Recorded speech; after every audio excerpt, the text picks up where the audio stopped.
Hi hi ನಮಸ್ತೆ. ನಾವು ಎಲ್ಲಿರ್ತೀವೋ ನಾಯಿ ಮರಿಗಳಂತೂ ನಿಜವಾಗ್ಲೂ ನಮ್ಮ ಜೊತೆನೇ ಇರ್ತವೆ. ಬೆಳಗ್ಗೆ ಎದ್ದ ತಕ್ಷಣ ನಾವು ಆಚೆಗಡೆ ಹೋದ್ವಿ ಅಂತಂದರೆ ನಮ್ಮ ಕಾಲ ಹತ್ರನೇ ಬರ್ತಾ ಇರ್ತವೆ. ತುಂಬ ಖುಷಿ ಆಗುತ್ತೆ ಅವನ್ನು ನಾವು ಬೆಳಗ್ಗೆ ಎದ್ದ ತಕ್ಷಣ ನೋಡಿದಾಗ.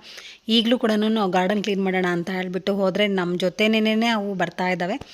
And welcome back to my channel Suksha vlogs. And ಇನ್ನು ಯಾರಾದರೂ ಸಬ್ಸ್ಕ್ರೈಬ್ ಮಾಡ್ಕೊಳ್ಳದೆ ವಿಡಿಯೋ ನೋಡ್ತಾ ಇದ್ದರೆ ಪ್ಲೀಸ್ ಸಬ್ಸ್ಕ್ರೈಬ್ ಮಾಡ್ಕೊಂಡು ವಿಡಿಯೋ ನೋಡಿ, ಹಾಗೆ ನಿಮ್ಮ ಫ್ಯಾಮಿಲಿ ಫ್ರೆಂಡ್ಸ್ ಎಲ್ಲರಿಗೂ ಶೇರ್ ಮಾಡಿ ಅಂತ ಹೇಳ್ತಾ ಬನ್ನಿ ವಿಡಿಯೋ ಕಂಟಿನ್ಯೂ ಮಾಡ್ತೀನಿ. ನಾನು ಇವತ್ತು ನಮ್ಮ ಗಾರ್ಡನ್ನ ನಾವು ಕ್ಲೀನ್ ಮಾಡ್ಕೊಳ್ತಾ ಇದ್ದೀವಿ. ಅಂದರೆ ಸಂಡೇ ಆಗಿದೆ, ಹಾಗೆ ಮಕ್ಕಳು ಕೂಡ ಊರಲ್ಲಿದ್ದಾರೆ. ಸೊ ಹಾಗಾಗಿಬಿಟ್ಟು ನಾನು ಗಾರ್ಡನ್ನ ಸ್ವಲ್ಪ ಕ್ಲೀನ್ ಮಾಡ್ಕೊಂಬಿಡೋಣ. ಇನ್ನು ಸ್ಕೂಲ್ ಸ್ಟಾರ್ಟ್ ಆದರೆ ಮಕ್ಕಳಿರ್ತಾರೆ, ನಮಗೂ ಟೈಮ್ ಸಿಗಲ್ಲ ಇದೆಲ್ಲ ಸ್ವಲ್ಪ ಕ್ಲೀನ್ ಮಾಡ್ಕೊಳ್ಳೋದಕ್ಕೆ ಅಂತ ಹೇಳಿಬಿಟ್ಟು ಎಲ್ಲ ನೀಟಾಗಿ ಕ್ಲೀನ್ ಮಾಡ್ಕೊಂಬಿಡೋಣ ಇವತ್ತು ಅಂತ ಹೇಳಿ ನಾನು ನಮ್ಮ ಮನೆಯವ್ರು ಬೆಳಗ್ಗೆ ಎದ್ದ ತಕ್ಷಣ ಕಾಫಿ ಒಂದು ಕುಡಿದ್ಬಿಟ್ಟು, ಅಂದರೆ ಮನೆ ಬಾಗಿಲು ತೊಳೆದು ರಂಗೋಲಿ ಹಾಕಿಬಿಟ್ಟು ಕಾಫಿ ಮಾಡ್ಕೊಂಡು ಕುಡಿದ್ಬಿಟ್ಟು ಫಸ್ಟ್ ನಾವು ಗಾರ್ಡನ್ ಕ್ಲೀನ್ ಮಾಡ್ಕೊಳ್ತಾ ಇದ್ದೀವಿ. ಇನ್ನು ಬಿಸಿಲು ತುಂಬ ಬಿಸಿಲಾಗ್ಬಿಟ್ರೆ ನಮ್ಗೆ ಅಲ್ಲೂ ಕ್ಲೀನ್ ಮಾಡೋಷ್ಟು ಟೈಮ್ ಇರಲ್ಲ, ಕ್ಲೀನ್ ಮಾಡ್ಕೊಳ್ಳೋಷ್ಟು ಪೇಷನ್ಸ್ ಇರಲ್ಲ. ಫಸ್ಟ್ ಆಫ್ ಆಲು ಟೈಮ್ ಇದ್ದರೂ ಕೂಡ ಪೇಷನ್ಸ್ ಇರೋದಿಲ್ಲ ಅಂತ ಹೇಳಿ ಫಸ್ಟು ಗಾರ್ಡನ್ ಕ್ಲೀನ್ ಮಾಡ್ಕೊಂಡು ಆಮೇಲೆ ನಾವು ಒಳಗಡೆ ತಿಂಡಿ ಅದು ಇದು ಮಾಡ್ಕೊಳ್ಳೋಣ ಅಂತ ನಾವು ಫಸ್ಟ್ ಗಾರ್ಡನ್ಗೆ ಬಂದ್ವಿ. ಇಲ್ಲಿ ನಾನು ಇನ್ನು ಕನಕಾಂಬರ ಹೂವಿಂದು ಆ ಗಿಡಗಳದ್ದೆಲ್ಲನೂ, ಅಂದರೆ ಹೂವು ಎಲ್ಲ ತುಂಬ ಕಮ್ಮಿ ಆಗಿಬಿಟ್ಟಿದೆ. ಮುಂಚೆ ತುಂಬಾ ಹೂವು ಬಿಡ್ತಿತ್ತು, ಸಿಗ್ತಾ ಇತ್ತು. ಬಟ್ ಇವಾಗ ತುಂಬಾ ಕಮ್ಮಿ ಆಗಿದೆ. ಹಾಗಾಗ್ಬಿಟ್ಟು ಅದ್ರದ್ದೆಲ್ಲ ಬೀಜ ಏನು ಇರುತ್ತಲ್ವ ಅದನ್ನೆಲ್ಲ ಸ್ವಲ್ಪ ನಾನು ಬಿಡಿಸ್ಕೊಂಬಿಟ್ಟು ಇನ್ನೂ ಸ್ವಲ್ಪ ಚೆನ್ನಾಗಿ ಒಣಗಿಸ್ಬಿಟ್ಟು ಮತ್ತು ಬೇರೆ ಕಡೆ ಹಾಕಿದಾಗ ಆ ಗಿಡ ಮತ್ತು ಇನ್ನೊಂದು ಸ್ವಲ್ಪ ಕನಕಾಂಬರ ಹೂವಿನ ಗಿಡ ಬರುತ್ತೆ ಅನ್ನೋ ಒಂದು ಕಾರಣಕ್ಕೆ ನಾನು ಇದನ್ನು ಎಲ್ಲ ಬಿಡಿಸ್ಕೊಳ್ತಾ ಇದ್ದೀನಿ, ಆ ಬೀಜನೆಲ್ಲ. ನಮ್ಮ ಮನೆಯವರು ಇನ್ನು ಅಲ್ಲಿ ಇನ್ನು ಸ್ವಲ್ಪ ಮಣ್ಣೆಲ್ಲ, ಅಂದರೆ ನಾವು ನೀರು ಹಾಕಿ ನಾವು ಈ ಗಿಡದ ಹತ್ರ ಏನಿರುತ್ತೆ, ಗಿಡದ ಬುಡದಲ್ಲಿ ಮಣ್ಣಿರ್ತಕ್ಕಂಥ ಮಣ್ಣೆಲ್ಲ ಸವಕಳಿ ಆಗಿದೆ, ಅದು ಸ್ವಲ್ಪ ಎಲ್ಲ ಜರಗ್ಬಿಟ್ಟಿದೆ. ಸೊ ಅಲ್ಲಿ ಮಣ್ಣೆಲ್ಲ ಗಿಡಗಳ ಹತ್ರ ಮಣ್ಣು ಅಷ್ಟೊಂದು ಇಲ್ಲ ಅಂತ ಹೇಳಿಬಿಟ್ಟು ಅವರು ಪಕ್ಕದಲ್ಲಿರ್ತಕ್ಕಂಥ ಮಣ್ಣನ್ನು ತೊಗೊಂಡ್ಬಿಟ್ಟು ಆ ಗಿಡಗಳಿಗೆಲ್ಲ ಬುಡಕ್ಕೆ ಇರ್ಬೋದು ಮತ್ತು ಕಟ್ಟೆ ಥರ ಕಟ್ಟಿದಾಗ ಸ್ವಲ್ಪ ನೀರೆಲ್ಲ ನಿಲ್ಲುತ್ತೆ ಅಂತ ಹೇಳಿಬಿಟ್ಟು ಅವರು ಅದನ್ನು ರೆಡಿ ಮಾಡ್ತಾ ಇದ್ದಾರೆ. ಅಂದರೆ ಬೆಳಗ್ಗೆನೇ ನಾವು ಮುಂಚೆ ನೆಕ್ಸ್ಟು ಸಂಡೇನೇ ಸಾಯಂಕಾಲನೇ ಅಂದ್ಕೊಂಡಿದ್ವಿ ಬೆಳಗ್ಗೆ ಎದ್ದ ತಕ್ಷಣ ಫಸ್ಟು ಗಾರ್ಡನ್ ಕ್ಲೀನ್ ಮಾಡ್ಕೊಂಬಿಡೋಣ ಅಂತ. ಸ್ವಲ್ಪ ನೆಸಿಟಿ, ಅಂದರೆ ಬೇರೆ ಗಿಡಗಳೆಲ್ಲ ಕಳೆ ಥರ ಈ ಥರ ಬೇರೆ ಗಿಡಗಳೆಲ್ಲ ತುಂಬಾ ಇತ್ತು. ಸೊ ಹಂಗಾಗಿ ಅದನ್ನೆಲ್ಲ ಕಿತ್ತಾಕಿದಾಗ, ಅದನ್ನೆಲ್ಲ ಕಿತ್ಬಿಟ್ಟು ನಾವು ಎಸ್ದಾಗ ನಾವು ಬೇಕಾಗಿರ್ತಕ್ಕಂಥ ಗಿಡಗಳಿಗೆ ಫಲವತ್ತತೆ ಚೆನ್ನಾಗಿ ಸಿಗುತ್ತೆ ಮತ್ತು ಆ ಗಿಡಗಳಿಗೆ ನೀರೆಲ್ಲ ಚೆನ್ನಾಗಿ ಸಿಗುತ್ತೆ ಅನ್ನೋ ಒಂದು ರೀಸನ್ನು. ಹಂಗಾಗ್ಬಿಟ್ಟು ನಾವು ತರಕಾರಿ, ಹೂವಿನ ಗಿಡ ಎಲ್ಲ ಏನು ಹಾಕಿದ್ವಲ್ವ ಅದನ್ನೆಲ್ಲ ಕ್ಲೀನ್ ಮಾಡ್ಕೊಳ್ತಾ ಇದ್ವಿ. ಇನ್ನು ಇಲ್ಲಿ ಮಣ್ಣು ಬಂದುಬಿಟ್ರೆ, ಆ ಮಣ್ಣು ಬಂದುಬಿಟ್ಟು ನಾವು ಲಾಸ್ಟ್ ಟೈಮು ಗೃಹ ಪ್ರವೇಶಕ್ಕಿಂತ ಮುಂಚೆ ನಾವು ಈಗ ಮನೆ ಕಟ್ಟಿರ್ತಕ್ಕಂಥ ಮನೆ ತುಂಬ ತಗ್ಗು ಪ್ರದೇಶದಲ್ಲಿತ್ತು. ಅದನ್ನು ನಾವು ಸುಮಾರು ಲೋಡ್ಗಳಷ್ಟು ಮಣ್ಣು ಹೊಡ್ಸಿರ್ತಕ್ಕಂಥದ್ದು ಇಲ್ಲಿಗೆ. ಸೊ ಅದೇ ಟೈಮಲ್ಲಿ ಲಾಸ್ಟ್ ಮೂಮೆಂಟಲ್ಲಿ, ಅಂದರೆ ಮಣ್ಣೆಲ್ಲ ಹೊಡೆಸ್ಬಿಟ್ಟು ಇನ್ನು ಮನೆಯೆಲ್ಲ ಕನ್ಸ್ಟ್ರಕ್ಷನ್ ಆದಮೇಲೆ ಇನ್ನು ಏನು ಕಂಪೌಂಡ್ ಇರುತ್ತಲ್ವ, ಕಂಪೌಂಡ್ ಒಳಗಡೆ ಮಣ್ಣು ಹಾಕಬೇಕಾದ್ರೆ ಇದು ಒಂದು ಲೋಡು ತುಂಬ ಚೆನ್ನಾಗಿರೋ ಮಣ್ಣು, ಅಂದರೆ ಕೆಂಪು ಮಣ್ಣು ಏನು ಬರುತ್ತೆ ಆ ಮಣ್ಣು ಒಂದು ಲೋಡ್ ಸಿಕ್ತು. ಸೊ ಅದನ್ನು ನಾವು ಗಿಡಗಳಿಗೆ ಅಂತಲೇ ಸಪ್ರೇಟಾಗಿ ಹೊಡೆಸ್ಕೊಂಡಿದ್ವಿ ಆ ಮಣ್ಣನ್ನು. ಅದನ್ನು ಕಂಪೌಂಡಿಂದ ಆ ಕಡೆ ಹಾಕಿದ್ರು. ಆಮೇಲೆ ನಮ್ಮ ಮನೆಯವರು ಏನು ಮಾಡಿದ್ರು, JCB ಬಂದಾಗ ಸ್ವಲ್ಪ ಎಲ್ಲ ಕ್ಲೀನ್ ಮಾಡಬೇಕಾದ್ರೆ JCBಯಿಂದ ತೆಗೆಸ್ಬಿಟ್ಟು ಕಂಪೌಂಡಿಂದ ಒಳಗಡೆ ಹಾಕ್ಸಿದ್ರು. ಮತ್ತು ಗೃಹಪ್ರವೇಶ ಟೈಮಲ್ಲಿ ಅದನ್ನು ಎಲ್ಲ ತೆಗೆದ್ಬಿಟ್ಟು, ಅಂದರೆ ಗೃಹಪ್ರವೇಶ ಟೈಮಲ್ಲಿ ಚೆನ್ನಾಗಿ ಕಾಣಲ್ಲ ಅನ್ನೋ ಒಂದು ರೀಸನ್ಗೆ ಅದನ್ನೆಲ್ಲ ತೆಗೆದು ಮತ್ತೆ ಕಂಪೌಂಡಿಂದ ಆ ಕಡೆ ಹಾಕೋಣ ಅಂತ ಹೇಳಿದ್ರು. ನಾನು ಆಮೇಲೆ ಬೇಡ, ನಮಗೆ ಗಿಡಗಳಿಗೆ ಮಣ್ಣು ಬೇಕು ಅಂತ ಅಂದಾಗ ಆ ಕಡೆಯಿಂದ ಈ ಕಡೆ ತೊಗೊಳ್ಳೋದು ತುಂಬಾ ರಿಸ್ಕ್ ಆಗುತ್ತೆ, ಪರವಾಗಿಲ್ಲ ಏನಿದೆ ಅದು ಸೈಡ್ಗಿದೆ, ನಮ್ಮದು ಮನೆಯಿಂದ ಪಕ್ಕಕ್ಕಿದೆ ಅಲ್ವಾ, ಕಂಪೌಂಡ್ ಒಳಗಡೆ ಇರಲಿ ಬಿಡಿ, ಮತ್ತು ಗಿಡಗಳಿಗೆಲ್ಲ ಬೇಕಾದಾಗ ನಾವು ಅಲ್ಲಿಂದ ಇಲ್ಲಿಗೆ ತೊಗೊಂಬರ್ಬೇಕು ಅಂತಂದರೆ ತುಂಬ ರಿಸ್ಕ್ ಆಗುತ್ತೆ ಅಂತ ಹೇಳ್ಬಿಟ್ಟು ನಾವು ಅಲ್ಲೇ ಬಿಟ್ಬಿಟ್ಟಿದ್ವಿ. ಆ ಮಣ್ಣೆಲ್ಲ ಅಲ್ಗೂ ಗೃಹಪ್ರವೇಶ ಟೈಮಲ್ಲಿ ಯಾರೋ ಒಬ್ರು ಕೇಳಿದ್ರು, ಯಾಕೆ ಮಣ್ಣೆಲ್ಲ ಅಷ್ಟೊಂದಿದೆ ಅಲ್ಲಿ ಅಂತ.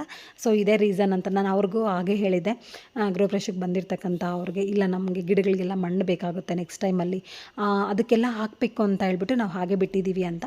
ಮತ್ತು ಈಗ ನಾವು ಹೊಸ್ದಾಗಿ ಏನಾದರೂ ಪಾಟ್ಗಳು ತರ್ತೀವಲ್ವ, ಇಂಡೋರ್ ಪ್ಲಾಂಟ್ಸ್ ಇರ್ಬೋದು, ಔಟ್ಡೋರ್ ಪ್ಲಾಂಟ್ಸ್ಗಳಿಗಿರ್ಬೋದು, ಪಾಟ್ ತಂದಾಗ ಆ ಪಾಟ್ಗೆಲ್ಲ ಮಣ್ಣು ಬೇಕಾಗುತ್ತೆ. ನಾವು ಅದನ್ನೆಲ್ಲನೂ ಕೊಂಡ್ಕೊಂಬಂದು ಬೇರೆ ಟೈಮಲ್ಲಿ ಇಲ್ಲ ಅಲ್ಲಿಂದ ತೊಗೊಂಬಂದು ಹಾಕೋದು ತುಂಬ ರಿಸ್ಕ್ ಆಗುತ್ತೆ ಅಂತ ಹೇಳ್ಬಿಟ್ಟು ನಾವು ಇಲ್ಲೇ ಹಾಕ್ಕೊಂಡಿದ್ವಿ. ಈಗ ನಮಗೆ ತುಂಬಾ ಯೂಸ್ ಆಯಿತು, ತುಂಬ ಬೇಗನೆ ಕೆಲಸ ಆಯಿತು. ಹಾಗೇನೇ ನಮಗೇನು ಕಷ್ಟ ಅಂತ ಅನ್ನಿಸ್ಲಿಲ್ಲ. ಅಲ್ಲಿಂದ ತುಂಬ್ಕೊಂಡು ಈ ಥರ ಹಾಕಿದ್ದು ಅದನ್ನೆಲ್ಲ ನೀಟಾಗಿ ಕಟ್ಟಿದ್ರು ನಮ್ಮ ಮನೆಯವರು. ನಾನು ಇದನ್ನೆಲ್ಲ ಬಿಡಿಸ್ಕೊಂಬಿಟ್ಟೆ.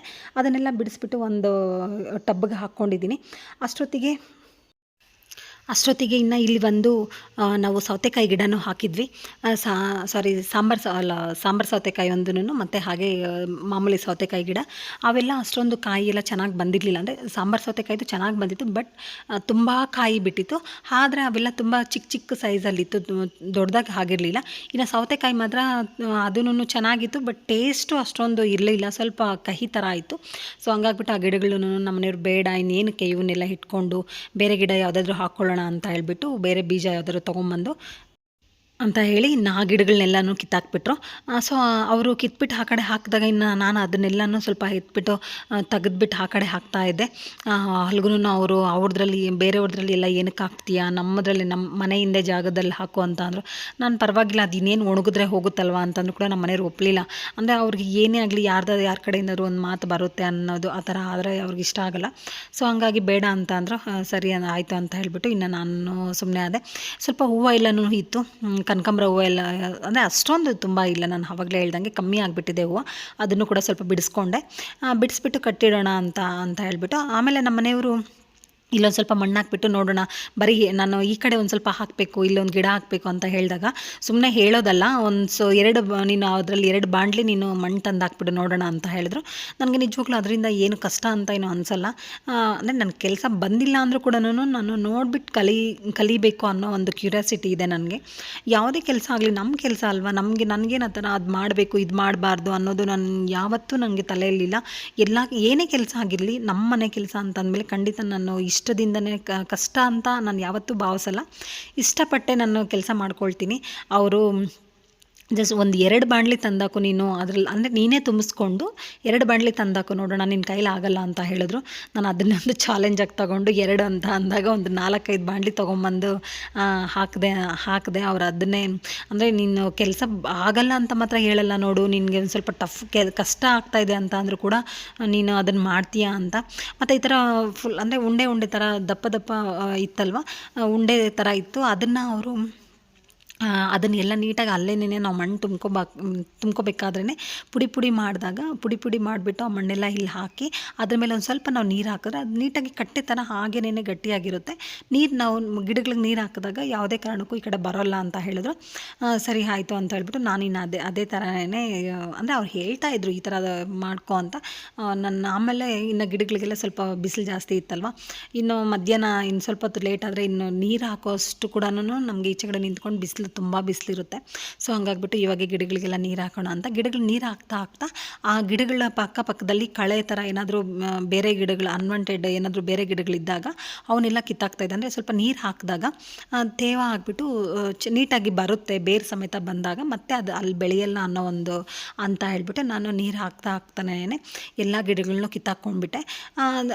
ಫಸ್ಟು ಒಂದು ಸೈಡಿಂದ ಹಾಕ್ಕೊಂಬರೋಣ ಅಂತ ನಮ್ಮನೆಯವ್ರು ಫಸ್ಟು ಈಗ ನಾನೇನು ನೀರು ಹಾಕ್ತಾ ಇದ್ದೀನಲ್ವ ಪೈಪಲ್ಲಿ, ಸೊ ಆ ಜಾಗದಲ್ಲಿ ಫಸ್ಟು ನೀರು ಹಾಕು ಅಂತ ಹೇಳಿದ್ರು.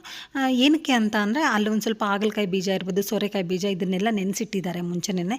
ಅದನ್ನೆಲ್ಲ ಇಲ್ಲಿ ಇಡಬೇಕು ಅಂತಂದರೆ ಸ್ವಲ್ಪ ತೇವ ಆದರೆ ಆಮೇಲೆ ನಮಗೆ ನೀಟಾಗಿ ನೆಡೋಕ್ಕೆಲ್ಲ ಸರಿ ಹೋಗುತ್ತೆ ಅಂತ ಹೇಳಿಬಿಟ್ಟು ಫಸ್ಟ್ ಆ ಕಡೆ ಹಾಕು ಅಂತ ಹೇಳಿದ್ರು. ನಾನು ಒಂದು ಸೈಡಿಂದ ಹಾಕ್ಕೊಂಬರೋಣ ಅಂತ ಹೇಳ್ಬಿಟ್ಟು ಒಂದು ಸೈಡಿಂದ ಹಾಕ್ಕೊಂಬರ್ತಾ ಇದ್ದೀನಿ. ಬಟ್ ನಮಗಿಲ್ಲಿ ಒಬ್ಬರೇ ಹಾಕೋದಕ್ಕೆ ಆಗೋದಿಲ್ಲ. ಅಂದರೆ ಪೈಪು ಎಲ್ಲ ಗಿಡಗಳ ಮೇಲೆಲ್ಲ ಬಿದ್ದುಬಿಟ್ಟು ಗಿಡ ಎಲ್ಲ ಮುರಿದೋಗೋ ಚಾನ್ಸ್ ಇರುತ್ತೆ, ಮುರಿದೋಗ್ತಾ ಇರ್ತವೆ. ಸುಮಾರು ನಾನು ಒಂದು 2-3 ಗಿಡ ಇದೇ ಥರ ಮಾಡಿದ್ದೀನಿ. ನಾನು ನೀರು ಹಾಕ್ತಾ ಇರಬೇಕಾದ್ರೆ ಪೈಪ್ ಈ ಥರ ಎಳ್ಕೊಂಡಾಗ ಗಿಡಗಳ ಮೇಲೆ ಬಿದ್ದುಬಿಟ್ಟು ಅದು ನಾನು ಸ್ವಲ್ಪ ಫೋರ್ಸಾಗಿ ಏನಾದರೂ ಸ್ವಲ್ಪ ಗಟ್ಟಿಯಾಗಿ ಎಳೆದಾಗ ಆ ಗಿಡ ಮುರಿದೋಗ್ತಾ ಇತ್ತು. ಸೊ ಹಂಗಾಗ್ಬಿಟ್ಟು ನಮ್ಮ ಮನೆಯವರು ಅಲ್ಲೇ ಇದ್ಬಿಟ್ಟು ಪೈಪನ್ನು ಎಳೆದು ಕೊಡ್ತಾಯಿದ್ರು. ನಾನು ನೀರೆಲ್ಲ ಗಿಡಗಳಿಗೂ ಆಲ್ಮೋಸ್ಟ್ ಬಿಸಿಲು ನೋಡ್ಬೋದು, ಇನ್ನೂ 8 ಗಂಟೆ ಆಗಿದೆಯೇನೋ ಅಷ್ಟೇನೇ. 8 ಗಂಟೆ ಅಷ್ಟೊತ್ತಿಗೆ ತುಂಬ ಬಿಸಿಲು. ಈಚೆಗಡೆ ನೀವು ನೋಡ್ತಾ ಇದ್ರೇ ಗೊತ್ತಾಗ್ತಾಯಿದೆ, ನಿಜವಾಗ್ಲೂ ತುಂಬಾ ಅಂದರೆ ತುಂಬಾ ಬಿಸಿಲು. ನನಗೆ ಅಷ್ಟೊತ್ತಿಗಾಗಲೇ ತುಂಬ ಸ್ವೆಟ್ ಬಂದುಬಿಡ್ತು. ಬೆಳಗ್ಗೆ ನಾವು ಒಂದು 7 o'clock ಅಷ್ಟೊತ್ತಿಂದ ಒಂದು 8:30 ತನಕ ನಾವು 1.5 hour ಏನೋ ಕೆಲಸ ಮಾಡಿದ್ವಿ ಗಾರ್ಡನಲ್ಲೆಲ್ಲ. ಬಟ್ ಆ 1.5 hourನ ನಿಮಗೆ ಜಸ್ಟ್ ಬರೀ ಒಂದು 10-12 ನಿಮಿಷ ಅಷ್ಟೇ ತೋರಿಸ್ತಾ ಇದ್ದೀನಿ. ಅಷ್ಟೂ ನಾವು ಹಾಕೋದಕ್ಕಾಗೋದಿಲ್ಲ ಅಲ್ವಾ. ಸೊ ಹಂಗಾಗಿ ಅಲ್ಗೂ ನಮ್ಮ ಮನೆಯವರು ಒಂದು ಮೈಕ್ ಹಾಕ್ಕೊಂಬಿಡು ನೀನು ಅಲ್ಲಿದ್ದ ಹಾಗೆ, ಅಂದರೆ ನಾವು ಏನು ಕೆಲಸ ಮಾಡ್ತಾ ಇರ್ತೀವಲ್ವ ಆವಾಗೇ ಮಾತಾಡ್ಬಿಟ್ಟು ಹೇಳಿಬಿಡು ಅಂದರು. ಬಟ್ ನಾನು ಆಚೆಗಡೆ ಕೆಲಸ ಮಾಡ್ತಾ ಇರೋದ್ರಿಂದ ಮೈಕ್ ಸ್ವಲ್ಪ ಡಿಸ್ಟರ್ಬ್ ಇರುತ್ತೆ, ಅಷ್ಟೊಂದು ನೀಟಾಗಿ ಕ್ಯಾಪ್ಚರ್ ಮಾಡೋದಿಲ್ಲ ಅಂತ ಹೇಳಿ ನಾನು ಮೈಕ್ ಹಾಕ್ಕೊಂಡಿಲ್ಲ. ಸೊ ಹಾಗೇನೇ ಆಮೇಲೆ ನೆಕ್ಸ್ಟು ಎಡಿಟ್ ಮಾಡಿಬಿಟ್ಟು ವಾಯ್ಸ್ ಓವರ್ ಕೊಡೋಣ ಅಂತ ಹೇಳಿ ಇದನ್ನು ಅಷ್ಟೇ ಆಲ್ಮೋಸ್ಟ್ 1 week ಆಯಿತು ಅಂತಲೇ ಹೇಳ್ಬೋದು. ನಾನು ಜಸ್ಟ್ ಸ್ವಲ್ಪ ಗ್ಯಾಪ್ ತೊಗೊಂಡೆ ಸಮ್ ರೀಸನ್ಸಿಂದ. ನನಗೆ ಒಂದು ಫಂಕ್ಷನ್ಸ್ ಇತ್ತು, ನಾನು ಆಮೇಲೆ ಆ ಫಂಕ್ಷನ್ಸ್ ಮುಗಿಸ್ಕೊಂಡು ಹಾಗೆ ಅಕ್ಕ ಅವ್ರವ್ರಿಗೆ ಹೋದೆ. ಅದೆಲ್ಲ ಮುಗಿಸ್ಕೊಂಡು ನಾನು ಅಲ್ಲೆಲ್ಲನೂ ನನಗೆ ಫ್ರೀಯಾಗಿರಬೇಕು ಅಂತ ಅನಿಸುತ್ತೆ ಖಂಡಿತ. ಅಂದರೆ ಯಾವುದೇ ಒಂದು ಕೆಲಸ ನಮ್ಮ ಒತ್ತಡಗಳು ನಮ್ಗೆ ಯಾವಾಗಲೂ ಇದ್ದೇ ಇರುತ್ತೆ, ಯಾವತ್ತು ನಮಗಿರೋದಿಲ್ಲ. ನಮ್ಮೊಂದು ಬ್ಯುಸಿ ಶೆಡ್ಯೂಲ್ ಅನ್ನೋದು ಖಂಡಿತ ಖಂಡಿತ ಯಾವಾಗಲೂ ಇರುತ್ತೆ. ಸೊ ಅದನ್ನೆಲ್ಲ ನಾನು ಒಂದು ಸ್ವಲ್ಪ ದಿನ ಸೈಡ್ಗೆ ಇಟ್ಬಿಡೋಣ, ಅಲ್ಲಿ ಇದ್ದಷ್ಟು ದಿನ ನಾವು ಫ್ರೀಯಾಗಿ ಇದ್ಬಿಡೋಣ ಅನ್ನೋ ಹಾಗೆ. ಇನ್ನು ಇಲ್ಲಿ ಸೊಪ್ಪಿತ್ತು, ಆ ಸೊಪ್ಪಿಗೆಲ್ಲ ನಾವು ನೀರನ್ನ ಅಂದರೆ ತುಂಬ ಗಟ್ಟಿಯಾಗಿ ತುಂಬ ಫೋರ್ಸಾಗಿ ನೀರು ಹಾಕಿದಾಗ ಆ ಸೊಪ್ಪೆಲ್ಲ ಹೋಗ್ಬಿಡುತ್ತೆ ಅಂತ ಹೇಳ್ಬಿಟ್ಟು ಜಸ್ಟ್ ಕೈಯಲ್ಲಿ ಈ ಥರ ಕೈಯಲ್ಲಿ ಪೈಪನ್ನು ಇಟ್ಕೊಂಡು ನಿಧಾನಕ್ಕೆ ಸ್ಪ್ರೆಡ್ ಮಾಡ್ತಾ ಇದ್ದೆ. ಸ್ಪ್ರಿಂಕಲ್ ಥರ ಸ್ಪ್ರೆಡ್ ಮಾಡಿದಾಗ ನೀಟಾಗಿ ಬರುತ್ತೆ ಅಂತ ನೀವು ನೋಡ್ಬೋದು. ಇಲ್ಲಿ ನಮ್ಮನೆಯವ್ರು ಪಾಪ ಪೈಪ್ ಎಳೆದು ಕೊಡ್ತಾ ಇದ್ದಾರೆ. ಅವರು ಬೇರೆ ಕೆಲಸ ಏನೋ ಮಾಡ್ಕೊಳ್ತಾ ಪೈಪನ್ನು ಕೂಡ ನಾನು ಕೊಡ್ತಾ ಇದ್ದರು. ಇನ್ನು ಹಾಗೇನೇ ಎಲ್ಲ ಗಿಡಗಳಿಗೂ ನೀರು ಹಾಕಿದ್ದಾದಮೇಲೆ ಕಾಲೆಲ್ಲ ನೀಟಾಗಿ ಇಲ್ಲೇನೆ ಈಚೆಗಡೆನೇ ತೊಳ್ಕೊಂಡು ಹೋದಾಗ ಸ್ವಲ್ಪ ಮಣ್ಣೆಲ್ಲ ತುಂಬ ಅಂದರೆ ನಾನು ಚಪ್ಪಲಿ ಎಲ್ಲ ಯೂಸ್ ಮಾಡಲ್ಲ ಗಾರ್ಡನ್ ಕೆಲಸ ಮಾಡಬೇಕಾದ್ರೆ. ನಮ್ಮ ಕಾಲ್ಗೂ ಸ್ವಲ್ಪ ಎಕ್ಸಸೈಸ್ ಆಗುತ್ತೆ ಅನ್ನೋದು ಒಂದು. ಮತ್ತು ಬರೀ ಕಾಲಲ್ಲಿ ನಾವು ಕಲ್ಲ ಮೇಲೆಲ್ಲ ಓಡಾಡಿದಾಗ ಸ್ವಲ್ಪ ಬ್ಲಡ್ ಸರ್ಕ್ಯುಲೇಷನ್ ಎಲ್ಲ ಚೆನ್ನಾಗಾಗುತ್ತೆ ಅನ್ನೋ ಒಂದು ನನ್ನ ಮೈಂಡ್ಸೆಟ್ಟು. ಸೊ ಹಂಗಾಗ್ಬಿಟ್ಟು ನಾನು ಗಾರ್ಡನಲ್ಲಿ ಕೆಲಸ ಮಾಡಬೇಕಾದ್ರೆ ಯಾವುದೇ ಕಾರಣಕ್ಕೂ ಚಪ್ಪಲಿ ಯೂಸ್ ಮಾಡಲ್ಲ. ಮಣ್ಣೆಲ್ಲ ತುಂಬ ಇತ್ತು ಅಂದ್ಬಿಟ್ಟು ಅಲ್ಲೇ ಕ್ಲೀನ್ ಮಾಡ್ಕೊಂಡ್ಬಿಟ್ಟು ಅದಾದಮೇಲೆ ಇನ್ನು ನಮ್ಮದು ಮನೆ ಪಕ್ಕದ ಕಂಪೌಂಡಲ್ಲಿ ಗಿಡಗಳು ಇರ್ತಿತ್ತಲ್ವ, ಸೊ ಅದು ಸ್ವಲ್ಪ ತುಂಬ ಲೆಂತ್ ಆಗುತ್ತೆ ಪೈಪು, ಅದನ್ನೆಲ್ಲ ನಾನು ಕೊಡ್ತಾಯಿದ್ದೆ. ಆಮೇಲೆ ನಮ್ಮ ಮನೆಯವರೆಲ್ಲ ನೀರು ಹಾಕಿದ್ದಾದಮೇಲೆ ಇನ್ನು ಈ ಪಾಟ್ಗಳು ಬಂದುಬಿಟ್ಟು ನಾವು ಸ್ಟಾರ್ಟಿಂಗಲ್ಲಿ ಒಂದು ಇಂಡೋರ್ ಪ್ಲಾಂಟ್ಸ್ ತಂದಿದ್ವಲ್ವ, ಅದಕ್ಕೆ ಅಂದ್ಬಿಟ್ಟು ತಂದಿರ್ತಕ್ಕಂಥ ಅದು ಆ ಪ್ಲಾಂಟ್ಸ್ ತಂದಿರ್ತಕ್ಕಂಥ ಪಾಟ್ಗಳಿವು. ನಮ್ಮ ನಾಯಿ ಮರಿಗಳು ಬಂದಮೇಲೆ ಅಂತೂ ನಿಜವಾಗ್ಲೂ ನಾವು ಇಟ್ಟಿರ್ತಕ್ಕಂಥ ಈ ಪಾಟಲ್ಲೆಲ್ಲ ಎಷ್ಟೊಂದು ಗಿಡಗಳೆಲ್ಲ ಹಾಕಿದ್ವಿ. ಅಂದರೆ ತರಕಾರಿ ಗಿಡಗಳು ಇವೆಲ್ಲನೂ ಪ್ರತಿಯೊಂದು ಪಾಟ್ನೂ ನಾವು ಬೆಳಗ್ಗೆ ಎದ್ದು ಈಚೆಗಡೆ ಬರೋಷ್ಟೊತ್ತಿಗೆ ಒಂದೊಂದು ಪಾಟ್ನ ಹಾಳು ಮಾಡ್ತಾಯಿದ್ವು. ಸೊ ಹಂಗಾಗ್ಬಿಟ್ಟು ಅವನ್ನೆಲ್ಲ ತೊಗೊಂಬಂದು ಇಲ್ಲಿ ಇಟ್ಕೆ ಮೇಲೆ ಜೋಡಿಸಿದಾಗ ಹೈಟಲ್ಲಿ ಅವಕ್ಕೆ ಸಿಗಲ್ಲ ಅಂತ ಹೇಳ್ಬಿಟ್ಟು ಇಲ್ಲಿಟ್ಟಿದ್ದೀವಿ. ಅದು ಕೂಡ ಅದರಲ್ಲಿ ಎಲ್ಲ ಪಾಟುಗಳಲ್ಲೂ ಸ್ವಲ್ಪ ಗಿಡಗಳೆಲ್ಲ ಹಾಕಿದ್ದಾರೆ, ತರಕಾರಿ ಗಿಡ. ಇದೆಲ್ಲ ಮೆಣಸಿನ ಗಿಡ ಬಂದುಬಿಟ್ಟು ನಮ್ಮ ಮನೆಯಲ್ಲಿ ಮೆಣಸಿನ್ಕಾಯಿ ಅದು ಬೀಜ ಒಂದು ಲಾಸ್ಟ್ ಗೃಹಪ್ರವೇಶ ಟೈಮಲ್ಲಿ ಒಂದಷ್ಟು ಮೆಣಸಿನ್ಕಾಯಿ ಎಲ್ಲ ತಂದಿದ್ರಲ್ಲ, ಅದನ್ನ ಎಲ್ಲ ಮನೆಯಲ್ಲಿ ಅಂದರೆ ಒಂದು ಡಬ್ಬಕ್ಕೆ ಜೋಡಿಸ್ಕೊಂಡ್ಮೇಲೆ ಕೆಳಗಡೆ ಏನು ಉಳಿದಿರುತ್ತಲ್ವ ಬೀಜ, ಆ ಬೀಜನೆಲ್ಲ ಅಲ್ಲಿ ಚೆಲ್ಲಿದ್ದೆ. ಅದು ನೀಟಾಗಿ ಗಿಡ ಬಂದಿತ್ತು. ಅದು ಎಲ್ಲ ತೊಗೊಂಡ್ಬಿಟ್ಟು ಪೈರೆಲ್ಲ ಕಿತ್ಕೊಂಡು ಈ ಥರ ಒಂದು ಲೈನ್ ಮಾಡಿಬಿಟ್ಟು ಒಂದು 2 ಲೈನ್ಗೆ ಜೋಡಿಸಿದ್ರು ನಮ್ಮ ಮನೆಯವರು. ಸೊ ಇಷ್ಟ ಆಗಿತ್ತು ಫ್ರೆಂಡ್ಸ್ ಈ ವ್ಲಾಗು. ಮತ್ತು ಇನ್ನೂ ಏನೇನು ಗಿಡ ಇಟ್ವಿ ಅನ್ನೋದನ್ನೆಲ್ಲ ನಾನು ನೆಕ್ಸ್ಟ್ ವ್ಲಾಗಲ್ಲಿ ತಿಳಿಸ್ತೀನಿ. ಐ ಥಿಂಕ್ ಈ ವಿಡಿಯೋ ನಿಮ್ಗೆ ಇಷ್ಟ ಆಗಿರುತ್ತೆ ಅಂದ್ಕೊಳ್ತೀನಿ. ಇಷ್ಟ ಆದರೆ ಪ್ಲೀಸ್ ಒಂದು ಲೈಕ್ ಮಾಡಿ ಅಂತ ಹೇಳ್ತಾ thank you for watching. Bye.